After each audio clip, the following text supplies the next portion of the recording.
আসসালামু আলাইকুম। Facebook, YouTube, social মিডিয়ার ভাই বন্ধুরা, ভিডিও আর বানাইতাম কি? ভিডিও তো ভাইরাল হয় না, লাইক হয় না, কমেন্টস হয় না। আরে হালা হালা, আমি নিজেই তো ভালো না। মানুষ এটাই এত লাইক করি, এত কমেন্টস করি, আমার তো কোনো হালায়ও দেয় না। এটাকে ভিক্ষা করবো, সবার লাগে পায়া ধরবো, এটা কোন লাগে কেন? একজনের তো আর একজনের কাছে এটা তো এমনি এমনিতে পাইব। এ তো বন্ধু বান্ধবের কাছে তো ভিডিও যাইব। বন্ধু বান্ধব যদি না আসে না তাহলে চিনবো কিটা? পাড়া মানুষে চিনবো?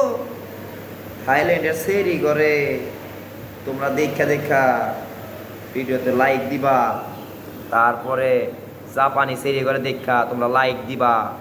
ওইটা খুব মজা না? চেহারা কালো বললা আমারটা।